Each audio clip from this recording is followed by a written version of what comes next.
Hello. We are group 6 covering power side channel attacks on FPGAs. My name is Logan Sharkis.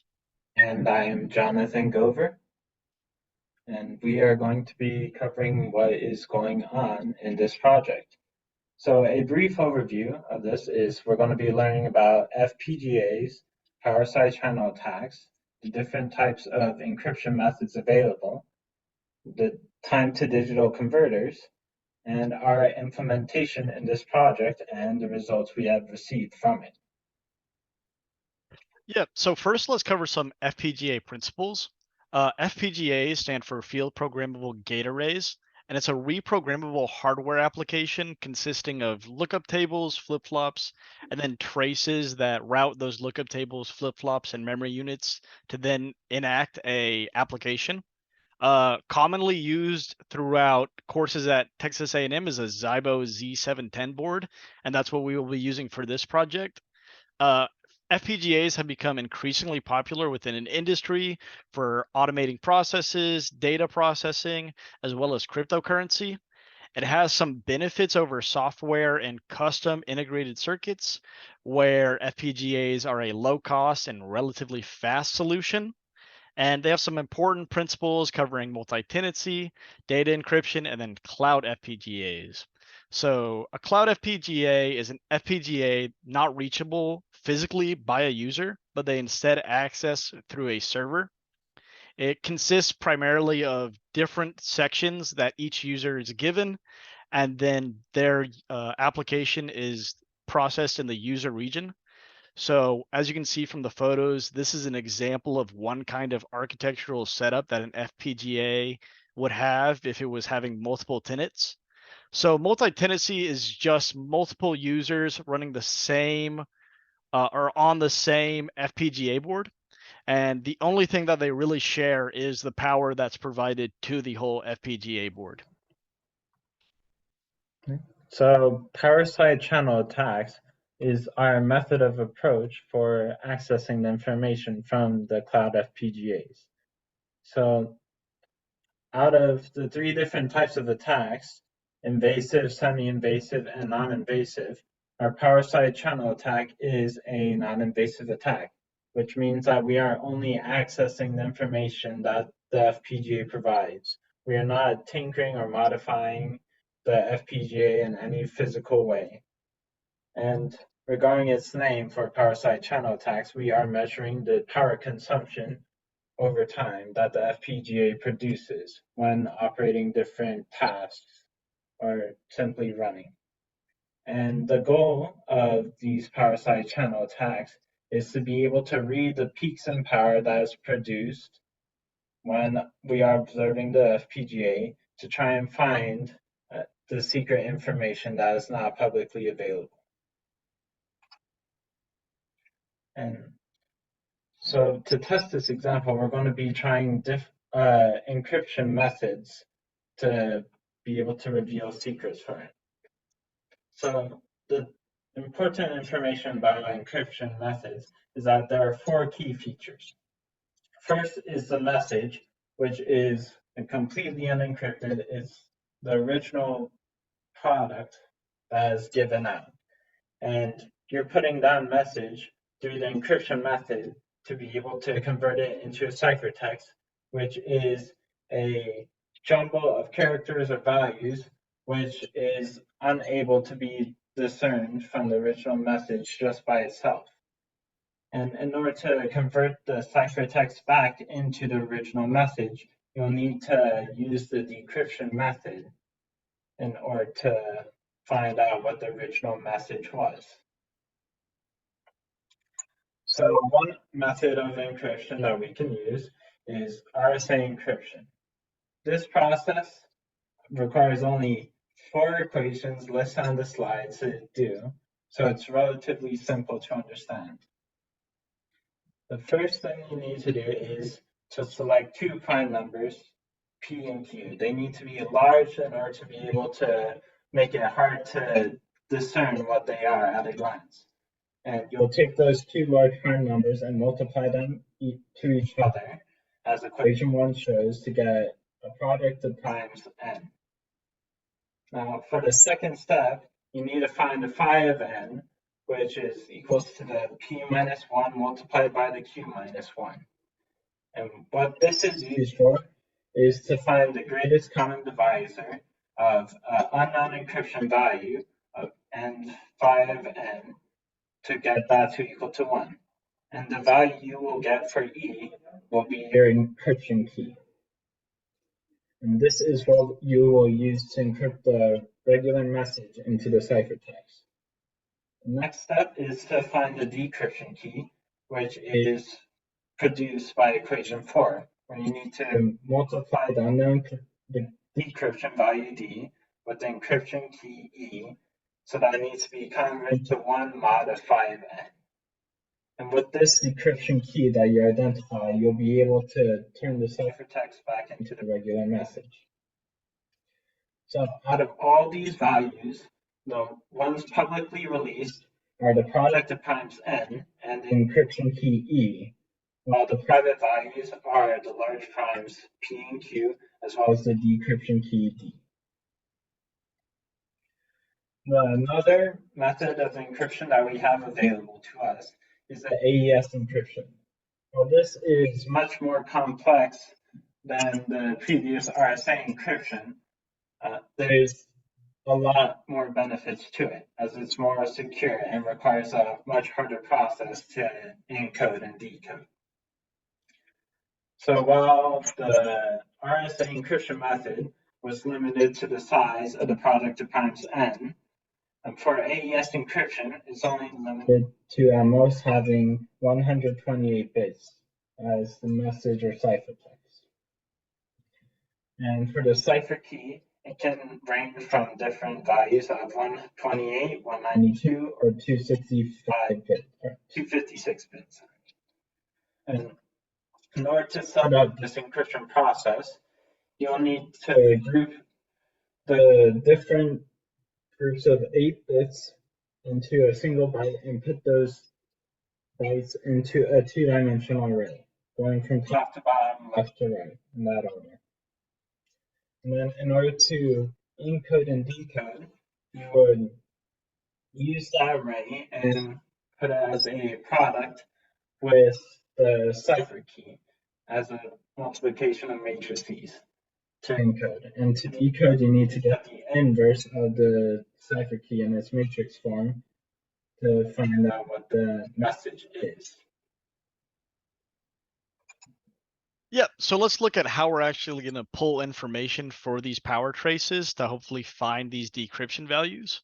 We're going to use a time to digital converter. So the first element of a time to digital converter is a delay line of buffers, where each buffer has a delay set by a voltage controlled delay cell. And as the start signal propagates through each buffer, it stores that value on a flip-flop, which then once receives a stop signal, sends that value or a list of values to our time to digital converter unit as a digital value. So the big thing here is the start and stop signal are phase shifted, meaning that a period of time is in between, and each signal can then propagate and then be switched to 0, so the other process can happen. And the delay for each buffer is determined linearly by the voltage, meaning this digital value that we end up storing correlates to the voltage fluctuations we see on the power trace. So then let's look how we implement these two. We have our attacker model, which is not has 0 direct access to the victim logic, as you can see in the picture here. It monitors the power signal continuously with a stop and start signal of 10 megahertz, and that's phase shifted 120 degrees between the two, meaning around 66 nanoseconds is in between both signals, meaning 66 nanoseconds are possible per digital value. The whole module itself operates off a clock signal for 100 megahertz, and then the digital value is output through a first in, first out module, which then transmits the value through a transmission line, which could then be read through a serial port on your computer. And that could then be manipulated to hopefully receive a power trace similar to the one shown here. This is an ideal power trace used by other researchers covering a 16-bit decryption key. Our goal is to find a different key. So let's talk about what our victim model is doing. Our victim model is purely doing RSA decryption using their private key. The user has chosen values P and Q. In this case, we have chosen small values for these primes, but if you were wanting to have a safe RSA decryption module, the safety relies on incredibly large prime numbers. For the example, we use values 61 and 53, and these result in values for N being 3,233, and then the value E, which is not a divisor of the values P minus 1 and Q minus 1 of 17. Then using the value E, we're able to find the modular multiplicative inverse of E, which is 413. So the user receives a ciphertext and uses this value D to decrypt the ciphertext continuously and then output the message, which in this case would be 65, which shows as bits 1, then 4, it should be 5 zeros, and then another 1. So, given the option between a time-to-digital converter and a ring oscillator, there are a couple reasons why we chose the former. Time-to-digital converters are more detailed when analyzing the power consumption of the FPGA boards. In addition, there are less risk involved when using a time-to-digital converter because when using a ring oscillator, there's a chance that you can end up damaging the FPGA board when using it. And then finally, we ended up using a time-to-digital converter because when discussing this with our TA project overseer, she was the one who recommended us to challenge ourselves and try this method out. So while we ended up using a time-to-digital converter, that does not mean that the ring oscillator is inferior. While it has the benefit of being less complex, it still also contains the ability to have a modifiable frequency, which means you can juggle between measuring the intensity of power consumption of the FPGA board and the accuracy and detail produced by the power consumption on the plots. Yep. So let's now go into the results that we were able to see. Talking about the RSA module, we were able to fully implement, generate a bit stream, and then run the program on our FPGA board. We were also able to simulate it, which you can see in the simulation data up top. So some important things to note here is that the encrypt decrypt pin is at a value of 0, meaning that it is always decrypting. And the value reset 1 blips up and then blips down, causing the message out to then start forming the correct decryption. So we set this reset 1 value to a button press, and while the button is pressed, no decryption is present. And then when the button is released, a certain amount of time passes very quickly, and then the decryption LED shows it's completed, which is the mod exponent finish value you see on the bottom of the RSA simulation. So once the decryption key is out, that value is set to a 1 and the LED is turned on. If we were to look at the PMOD heads for JC and JD on the bottom of the FPGA, we would see the value 65 in binary across 16 pins, which correlates to the value shown there.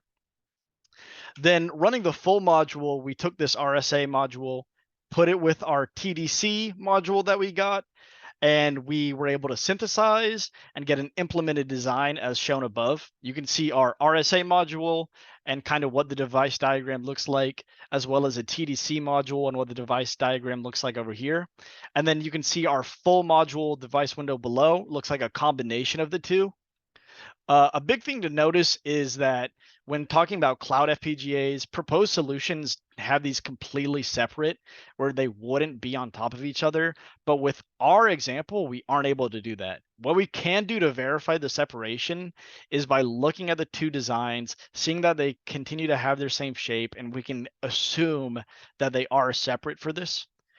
We weren't able to generate a bit stream to the physical device, which we could then use with a serial port to find the values, and then with those values, do some calculations on MATLAB or Python to pull the actual power traces. So, in further work with the project, it would be nice to be able to get it running completely on the board, pull those TDC values out, and then process those into power traces like this ideal one here. With our example being 65, we would only have two one values separated by 5 zeros, and that would just cycle repeatedly, which would be nice to see. But obviously, in the span of this project, we weren't able to get that far. Um, so that kind of covers our results. Thank you for watching. Yeah, if you have any questions, please feel free to put them in the comments. Awesome. Thank you.